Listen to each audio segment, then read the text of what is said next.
Serious, what is the scariest experience you have gone through? Was doing some mineral exploration work up in Alaska this summer in a very remote mountain range. I was working at a drill site where a grizzly had been spotted at the rig earlier that day, and I was naturally a little on edge. I was laying out some wires through very thick brush, couldn't see through it at all, and all of a sudden I hear a really large animal close by, and I smelled the typical wet dog bear smell. Before I had time to react, the wire gets ripped out of my hands and dragged into the brush at probably 20 miles per hour. I'm freaking out trying to reach my gun, and this massive bull caribou just pops his head out and looks me over, then walks away. LOL. My mom was in ICU for a month when I was 18. She'd come out of ICU and been moved to a regular room, and she seemed to be getting better. I had a scholarship to college and she told me to go. I did, and I didn't want to go. This was my one shot, you know? But I wanted to stay and be there for her, but she told me to go, so I did. Second day of classes, I got a call at 5 a.m. She'd arrested. She had no living will, so they brought her back, and she was on life support but had no brain activity. I had to sign the papers to turn off the machines. I was 18 and she was my only family. I'm 51 now and I'm tearing up as I write this. I killed my mother. Yes, I know, brain dead. They did scans, the neurologist advised me, I've had counseling. But at the end of the day, I signed papers, they turned off machines, and my mother died. And then I was alone. Make a living will. Don't ever put your children or spouse through what I went through. I got caught in a rock slide and fell off a cliff while backpacking. Early spring, things were starting to melt. We were hiking on a ridge and looking for a way down the side, maybe a 60, 70-degree loose scree slope, to a stream about 500 feet below. I was in the lead, heading down at an angle, rocks kicked out from under my feet, and I fell backwards onto my butt. All of a sudden, the entire slope around me began to move en masse, like an island of broken up rocks with me sitting in the middle. I rode it down the hill, bouncing off stuff and trying to stop myself and dig in, but no luck, just picking up speed. At the bottom, the hill dropped off to a 40-foot cliff and I was launched off with the slide. I landed in a pile of debris and loose stuff that previously came down, including a lot of loose snow, which mostly absorbed the energy. I was mostly okay, muddy, lots of scratches and bruises, a separated shoulder and broken tailbone, but I was able to walk out. My one memory is being in midair, time standing still, and looking to my left at a stove-sized boulder likewise suspended in the air, about 6 feet away. Any good-sized rock would have killed me. Work in a mental health unit. Only 2 staff on nights. Other staff went to lay down for a few minutes as she was doing a double. Had my back turned for about 15 seconds and a very sick man newly diagnosed with schizophrenia came behind me and got me in a chokehold. One of the scariest positions to be in. Even in our self-defense training, our trainers pretty much said, if someone gets you from behind in a hold, do whatever you need to do to live. I'm a pretty small human, so I really couldn't move despite flailing like a MF. He had my arms between his legs so I couldn't reach for my panic alarm. Whole time he was singing Tiny Dancer into my ear. Thank whatever higher power is up there, another patient had woken up for some Tylenol. I was seeing stars at this point, could feel my eyes bursting out of my head. I just remember thinking this is how I was going to die and thinking about who would take care of my dog, and then everything went black. Woke up on a medical unit.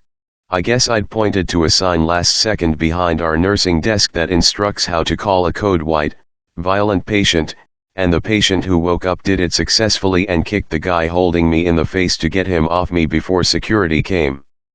Still see the PT that saved me on the unit every once in a while. Always buy him some chocolate bars and coffee when he's here. I suffered from an illness with no name for years. When I got sick I would piss blood, and be violently ill. I didn't have a problem as I was told I was going to grow out of it, childhood nephritis, So imagine my shock when I hit 19 and feel like shit, like I was going to die. I went to the doctor's office to see a general doctor, and they had closed early for a Christmas party, but I forced them to open the door to deal with me. The general doctor said we need an ambulance now, and I was forced into the ambulance and down to the emergency room. Whilst in the emergency room they took blood and found I was suffering from hyperkalemia, too much potassium in my blood, which was causing my heart rate to hit the 200s. I was on the verge of a stroke/heart attack. I was admitting into the hospital and immediately put on drugs to lower the levels so I didn't die, but I kept vomiting black bile. I thought, this is it, this is how I die, not doing something heroic or awesome, but in a hospital bed alone, vomiting and wanting nothing more than my mom and dad, and honestly I was scared out of my mind and couldn't stop crying. Apparently after that I was put into a medical coma, and pumped full of more drugs and given emergency dialysis. My kidneys had failed and I was dying of blood poisoning. When I woke up I had missed my birthday, and it was roughly 2 weeks later. I had a dialysis machine attached to a chest line, and a dialysis nurse, trying to keep me calm, but I was choking to death, so I ended up pulling the ventilator out of my mouth and this long pipe came with it. I started to cough violently and almost vomited, but there was nothing to come out, so I just dry heaved a lot and pulled a lot of muscles. Later I was told my kidneys had failed. I was lucky to be alive and doubly lucky that I didn't clot and suffer a stroke, or a heart attack. I was weak as a newborn and could barely lift my arms after a while and remained in hospital for 3 months, getting rehabilitation because I couldn't speak properly or walk properly. After 6 months I was basically back to being me, just struggling with this new condition that had basically ruined my life and my plans. I was robbed at gunpoint in 2001. I was living outside of Detroit and worked at an ACO Hardware, yes, ACO, not Ace, as a lead cashier. I don't know if they still do this because I don't live in MI anymore, but they used to have these weekly flyers that always had a coupon for some ridiculous deal, like 10 cents for a box cutter or something else that was a loss leader. It was super common for people to come in just to get their coupon item and nothing else. So, it was a super busy Saturday, just after my lunch break, and I just got back on my till.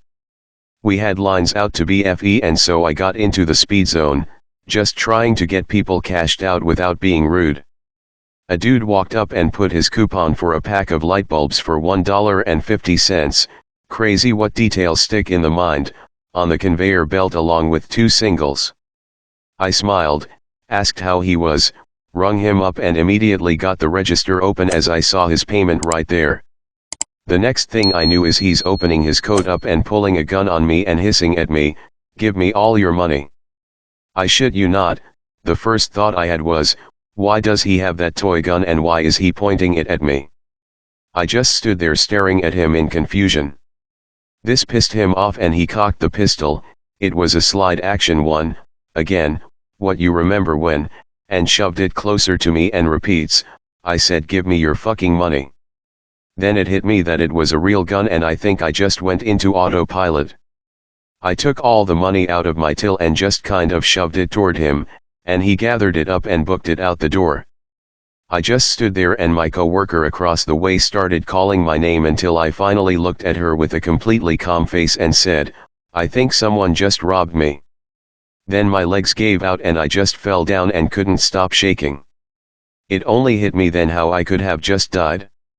Later, after the statement and the cops and everything, my coworkers and I surmised that it was a friend of someone who worked there, because they knew to hit my till, since I was head cashier, that had the most money in it.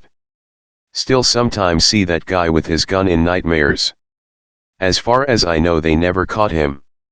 I don't think hardware store robber was high on their list of priorities. Driving home late at night with my friends, we live in the middle of ye nowhere, WV, we're all exhausted so I'm just taking it slow as we chat.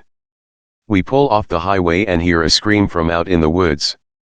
That's not uncommon because forest people be wildin', so I just rolled up the windows and carried on. The fog got really thick so I had to squint to see. As we get close to the house, my pal PD yells and points out his window, and we all look at the ditch next to us. I swear to God, there was a deer that had been ripped apart and its organs were strung for like 20 feet. Naturally, I slammed the gas and we almost fell over each other getting in the house.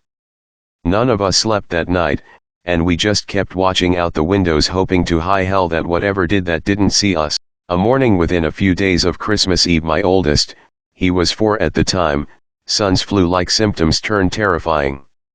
We were relaxing watching TV as he was out of it, and I was lucky my wife recognized the warning signs. His stomach was sucking in and extending with each breath. It kicked in, he was struggling to breathe. We called 911 and they said while we waited for responders to take him out into the cold air without a jacket, it might help his congestion somehow.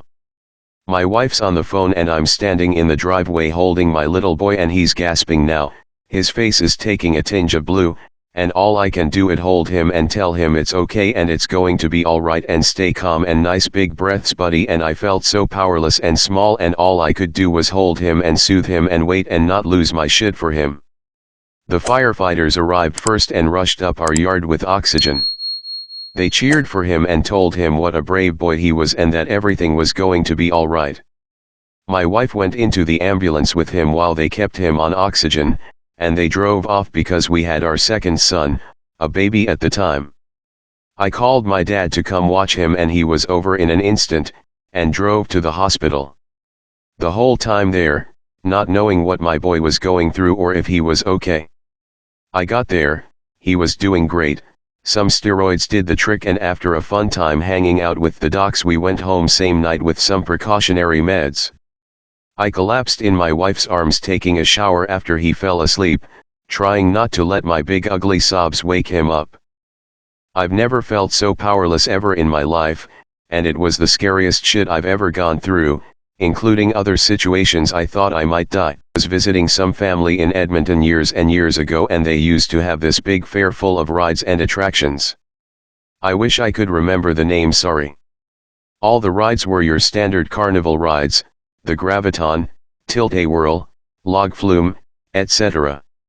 I had gone to many of these traveling fairs in my time and had a good time, so thought nothing of it. After going on a few rides and having fun, I decided to go on that ride that is the boat that goes back and forth before going all the way around. So, at the beginning everything seemed fine. However, at a certain point when going back, the safety bar that was supposed to hold me in place just fell forward. It had not locked in and the ride was underway. The ride started heading the other way and the safety bar fell back onto me again. I pulled it as hard towards myself hoping to lock it into place. Yet when we started heading back, the bar just flopped completely open again. I literally thought I was going to fall out of this ride and die. All those carnival horror stories were true I was fearing. I just wrapped my arms around the bar and held myself with my hands. If worst happened I would dangle from the bar, I thought. Fortunately, after a rocky ride it came to an end, and I was safe with maybe only leaving my seat a few inches. I immediately ran to one of the workers after I got off and told them. The ride was shut down for 30 minutes after and I was done having fun for the night. The only other time I've been that scared since was the few times I've had sleep paralysis. When my daughter was about 2 and was choking on something. I tilted her upside down and beat her back, nothing came up. She was making zero noise, fully suffocating. I was a complete mess, thought she was going to die in my arms. No sooner than I was out the door to jump in my van for the hospital, she started whining and coughing. Best sound of my life. Took her to her pediatrician right away. They sent us to hospital for X-ray to see if object had been swallowed or possibly rearranged in her trachea. Got home and there was a bloody nickel on kitchen floor where incident occurred. The whole thing probably lasted 20 seconds of her not breathing, but it felt like nightmare slow motion. This event actually pushed me to pursuing an EMT career. I completed EMT basic, ended up deciding it wasn't the field for me. But the schooling was a great course of first aid I will carry forever, and I learned CPR and Heimlich, which I feel every single caregiver should learn. When someone broke into my house when I was 10. Me and my mum lived alone with my little sister apart from on weekends when my stepdad slept over because my mum wanted me to get used to him. Of course, the night he just so happened to not stay over, this happens. We always double-checked, we still do, locking the door because of my anxiety, and of course my mum forgot to that day. Anyways, getting to the point, it was 12 a.m. and my mum came through to me and my little sister's room and she said there's a man in the house, and of course my 10-year-old brain was like, oh shit, are we gonna die? My mum told me to not panic, but of course I was gonna panic because I was 10. She sat on my bed whispering to me, trying to calm me down. She phoned my stepdad first, he wouldn't answer. She hates my sister's dad, but she was so desperate for help she phoned him and he wouldn't answer. After that we phoned the police and turns out the guy was just drunk and came into the wrong house. He lived in the apartment next to ours and he mistaken my house for his. I do feel bad for the guy and he wasn't a threat at all, but it was horrifying. It must have been embarrassing when he woke up the next day. We'd gone to an island for Christmas. It was the day before my daughter's 2nd birthday and we, plus my wife's sister and her husband and child, decided to visit one of the spectacular waterfalls. A proper welded together Mad Max truck took us halfway up the mountain with us having to walk the rest of the way. My almost 2-year-old had to be carried, so I picked her up and walked up the trail. It wasn't far before I lost my footing on the damp leaves, fell and, still holding my girl, began to slide. I had no real concerns, after all I've fallen plenty, but I began to slide. Holding my daughter's head with one hand, I grabbed at everything I could with the other but carried on sliding relentlessly. I glanced over my shoulder to see a drop just meters away, a big drop, an unsurvivable drop with nothing to stop us from falling. I rolled onto my back with my daughter, crying, on my chest, holding her tight with the hope that she, at least, would be okay when, at the very edge, I managed to push my foot into the vegetation that grew there. We stopped sliding. My wife and brother-in-law were scrambling down towards us and took my daughter from my arms and carried her away. I stayed there, entangled in the bushes, and smoked 2 cigarettes, silently, with one leg dangling over the cliff. I didn't speak at all for the rest of the day. When we visited the temple for her birthday the next morning, we meant it. I was bit by a rattlesnake when I was not quite 7. My grandfather, who was present, was a survivalist and a park ranger and knew exactly what to do. I was airlifted to a hospital. But I wasn't really scared much because when I was bitten I fell from a rock I was climbing. I had a mild concussion. I was in and out of consciousness for most of it. I got hit by a car twice, those were both scary, but I was largely unharmed. When I got stabbed in the lower back I didn't even realize I was stabbed/bleeding until someone else pointed it out. Was very scared it had hit an organ, it didn't. The time I was most scared was when I got a cancer diagnosis. Your whole world just sinks away. I was 26 and had just gotten married. I remember my wife crying all the time, terrified, and then I would get scared that I would leave her. I ended up beating it though. I think those are my most scared moments though. Probably one of the most scariest experiences I've ever had was when me and my family heard things being thrown and destroyed on the 2nd floor of my house. Context: I live in Mexico, Tamaulipas. It is a very dangerous part of the country where the violent crimes are things of the everyday, so of course we were worried about the weird noises over our heads. This happened at 2 a.m. if I remember correctly, and my brother, my mother, and I decided to go outside and check out the house and discover what or who the heck was making those noises, so I took a knife and my brother a sharp screwdriver for protection. It wasn't the first time that someone tried to break into our house, and we went carefully and quietly upstairs. As we got closer to the door the noises were louder, like if someone was throwing the dishes and kicking the walls. Then we noticed that the door was actually locked. That was strange. Why would a housebreaker lock the door when he was inside? It made no sense. Anyway, I opened the door and silence, not a single thing was broken or out of place, just everything fine, and the noises disappeared. It was pretty scary because we never got a real answer about what was making all that noise and why it went away so fast when we opened the door. Ghost things have always happened in my house, but nothing as fed up as that day. Thanks for watching. Please comment, like, share and subscribe. The Internet Surfer on YouTube for more horror and scary stories.